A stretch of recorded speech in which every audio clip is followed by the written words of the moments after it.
How's it going, everybody? Welcome to the video. I'm so excited to see all you here. This might be your first time. Welcome. My name is Thomas Russell, and today I'm going to be teaching you guys why your gear might be limiting your creative abilities. So without further ado, let's get right into it. So first things first, guys, I don't want you thinking that I don't love gear, because I love gear as much as everybody else. I'm constantly looking at specs. I'm constantly looking for new stuff. But at the end of the day, it's nothing that I can, number one, afford. So might as well get that idea out of my head. When you have school and college and everything, all these bills to pay for, you can't do that. What I use is a 6D Mark II and a 50mm prime lens. That's it. That's my whole kit. That's my whole setup. That's all I have. And I have to be creative with what I have in order to get the best photos, the best videos I can. And I think that I like that because it's a challenge. My legs are my zoom. I don't even have a zoom lens. So my legs are my zoom. I'm the one composing the image. I'm the one getting the different angles.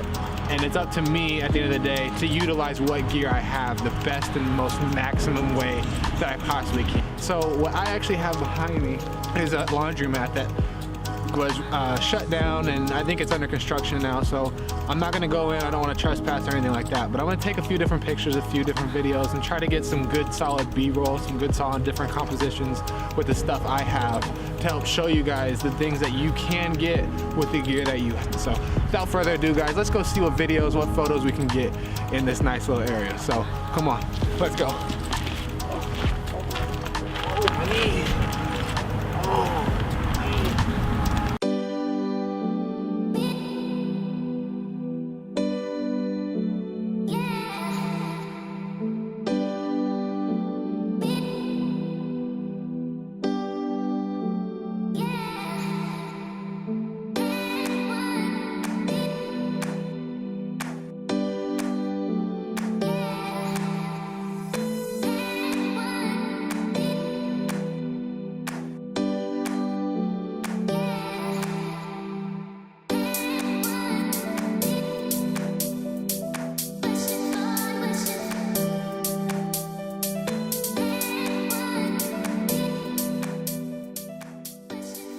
Alright, so the thing to note about that 30 to 45 second B-roll sequence is I was actually only there for 10 to 15 minutes. And in that 10 to 15 minute period, I actually got photos and videos. So the reason I was only there for that amount of time was just because I didn't want to be in the wrong place at the wrong time and be like, oh, why are you here?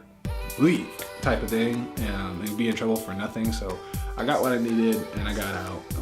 And I think I was able to accomplish my goal, which was to put the viewer in my shoes in that area, and I was going for a creepy kind of like moody, rundown, abandoned laundromat type of feel. And I think I was able to achieve that with some wide shots, some close shots, some medium range shots, and some pans, all that different sort of stuff. So I think I was able to achieve that. Now there's a little bit more I wish I could have done. I'm still working on my transitions, so making them a little bit more smooth, a little bit more seamless. That was one of my first times actually working with speed ramping, so I think it turned out alright for what I had and what I used. So with one lens and with one camera, I think I was able to achieve what I was going for. Now, like I said, guys, the whole reason for this video is just to be able to help. I just want to put my perspective out there as an aspiring sort of intermediate, beginner-ish videographer and photographer to show you the ways that I'm going and the process that I'm going and following to better my craft. And that's even if I had more gear, because I might be getting a new lens here soon, but I don't know yet. So I'm gonna use what I have the best way that I can, just because that's all I can do. I don't need a 1DX Mark II to be a Peter McKinnon. Peter McKinnon's Peter McKinnon because of his creative ability. So at the end of the day, it all comes down to you as a creator. So with that being said, guys, I'm gonna go over my photos that I took and some of my favorite ones. Now I chose 3, I took more than that, but 3 kind of turned out the best that I thought they could. So the first one is this one that kind of showing this exposed rafters and these lines in the roof with kind of wires hanging down. And I reflected that actually off my phone screen. So I had my phone, took the camera, it reflected the ceiling the way I kind of wanted it to. Now there is one thing I wish I would have done better, which is my phone wasn't entirely horizontally, like perfectly straight, and that's where like my OCD is kicking in, as I want that to be perfectly straight, perfectly butter smooth, because I think that it just makes the viewer appreciate it that much more, and it's just more pleasing on the eyes. So that's the first one. Turned out well, but I think I could have done better. Now the second one is actually a picture of just an empty room within the laundromat, and it's just showing these exposed wires coming down from the ceiling, which are in the foreground, but then in the background you have the shovel isolated by itself against the wall. And I think it does a good job of just showing the emptiness of the space without being too much to take in. So you have all these exposed wires, you have this shovel on just this dirty ground. I think it does a good job of showing how empty and run down the place looks and is, and gives you that kind of feel. So that's what I was going for there. Now this last one is my second favorite, just because it's this Pepsi machine, in the back, and it kind of shows how there's still, like, it looks like it's run down and these exposed rustic blue steps, but then you have the Pepsi machine in the back, and it just kind of shows like this used to be places people worked and came and got drinks in the break room or whatever it was, and kind of showed the rundown aspect and emotion of the actual laundromat. But then the Pepsi machine kind of shows you that it used to be full of life and all this other stuff. So I think it brings those emotions out. That was my whole goal.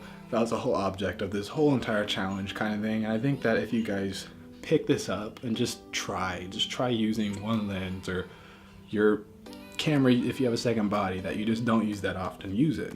Just switch things up. That's what I'm trying to get you guys to figure out in this video. So I think if you take that approach and just look at things differently than what you normally would, and just do the opposite, just do the complete opposite of what you normally would, I think you might be able to add more creative tools to your creative tool belt. And at the end of the day, that's all we're looking to do. Get out of your comfort zone, change things up, and I think that'll help you grow as a creative person and just a person in general. So thank you for tuning in. I appreciate it.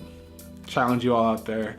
Let me know what you think. Let me know what you change up, and show me the results. So feel free to message me on my Instagram. Feel free to comment, like, subscribe, all that stuff. So thank you guys for tuning in, and I'll catch you next time.